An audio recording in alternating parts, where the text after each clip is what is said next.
Сәлем қыздар. Егер де сіздер менің арнама алғашқы келіп тұрсаңыздар, менің есімім Шолпан болады. Мен бүгінгі шарымда сіздерге қазіргі уақытта тоқыған нәрселерімді көрсетпекпін. Ең алдымен менің қолымда мынадай кішкентай ғана қызыма арналған бас киім тұр. Мінекей, мен бұл бас киімді семёнский пряжымен және ирандық жіпті екеуін араластырып тоқыдым екі тіннен. Бұл бас киім мінекей. Өкінішке орай қызымның фотосын сала алмаймын, себебі YouTube арнасы қазір балалардың суреттеріне, балдардың видеосына тосқауыл қойылғандықтан мен бұны сала алмаймын. Мінекей қызымның басына мынадай болып тұрады. Енді қазіргі уақытта мен қара түсті болғандықтан мінекей көрсетейін, міне қайтарылып киіледі. Екі қайтарма мінекей. Одан соң мен өзгешелеу болсын деп, мінекей былай тұрады басында. Өзгешелік болсын деп алдына ирандық жіптен ақ түсінен мынандай жасадым. Қызыма ұнайды. Күн әзірше жылы, сол себепті мен бұны басына киіп жүр. Енді соған байланысты қазіргі уақытта мен бұған снуд тоқып жатырмын. Мінекей қара түсті болғандықтан сіздерге анық көрінбейді. Осындай мінекей көріне ме екен, сіздерге қарайын қазір. Қара түс болғандықтан өкінішке орай дұрыс көрінбейді. Мен бұны тоқып болғаннан кейін сіздерге көрсетемін. Бұл снуд. Мындай сыммен тоқу үстіндемін. Айтпақшы, сіздерге айтайын, басында помпонны өзім жасадым. Бір-екі ойладым, үйдегі қара помпонды қолдансам бекен деп, бірақ та өзім бұрынғы әдісімен помпонды жасай салдым. Мінекей бұл 2x2 резинкасымен тоқылған. Сіздерге өкінішке орай көрінбейді, қара түсті болғандықтан. Келесі көрсететінім 2x2 резинка әдісімен тоқып жатырғанымда және одан алдағы уақытта басқа тағатын повязка тоқитынымды айтқан болатынмын. Мен онда 1x1, ұмытпасам 2x2 және 3x3 резинка туралы айтқан болатынмын. Сонымен мен бұл повязканы басқа тағатын 2x2 әдісімен тоқыдым. Мінекей сіздерге анық көрінеді.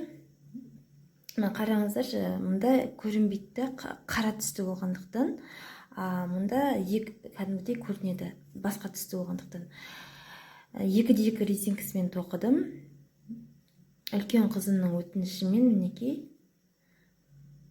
Жалпы ешқандай да қиындығы жоқ екен мен үшін. Қызыма ұнады. Енді 5-тегі кішкентай қызым осындай повязка тоқуымды сұрап жүр. Жалпы повязканың түрлері өте көп, бірақ мен осыны тоқимын деп ойладым. Себебі мен тап осындай повязканы магазиннен көріп едім. Мінекей 2x2 резинкасымен тоқыдым. Қызымның басын қайта-қайта өлшеп отырдым. Қызым басына кішкене тығыздау тұрған уақытта мен оны ішкі жағынан тоқығанды доғардым да, мына екеуін, екі оңды, екі терісті бәрін біріктіріп бір-біріне жалғап тіктім. Содан соң мынандай мен тоқыдым 10 жіптен, ұмытпасам 10 жіптен тоқыдым да, мынаған 10-да өлшеп отырдым әлсін-әлсін. Кішкене тығыздау тұрғаннан кейін мен бұны тығыздау болып тоқылатын, қапсырылатын болған уақытта мен оны доғардым да, астыңғы жағынан тағы да жинадым. Мінекей осында повязка шықты. Одан бұрынғы тоқығаным қазір менде шығыс стилі болып кетті. Оның алдында мен мынадай өзім басыма тюрбан тоққан болатынмын. Мен бұны 28 жіппен тоқыдым. Негізінен бұны шали сияқты тоқисын. Бұл тюрбан да аталады. бұны француздық резинка әдісімен тоқыдым. Резинканың басқа түрі мінекей қыздар, қараңыздар. Француздық резинкамен тоқыдым. Содан соң басыма қайта өлшеп отырдым бұны да. Содан соң өзінің бір межелі жеріне келген уақытта мен оны жинақтап, мінекей жинақтадым. Содан соң осындай бас киім шықты. Әзірше киген жоқпын басыма. Осылай. Содан соң мынадай тағылмайтын сырғам тақтым. Мінекей осындай әдемі бас киім шықты. Шығыс стилі. Осылай қыздар. Содан соңғы мінекей көрінеді ғой да сіздерге бір процесі мынадай бұл да бас киім. Екеуі де түсі ақшыл қоңыр. Кішкентай қызыма бас киім тоқу үстіндемін.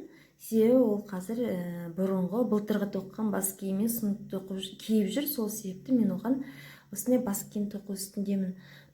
Сонымен қыздар, егер де бүгінгі менің шығарылым ұнаса, лайк басыңыздар, арнама жазылыңыздар, пікір қалдырыңыздар. Пока-пока.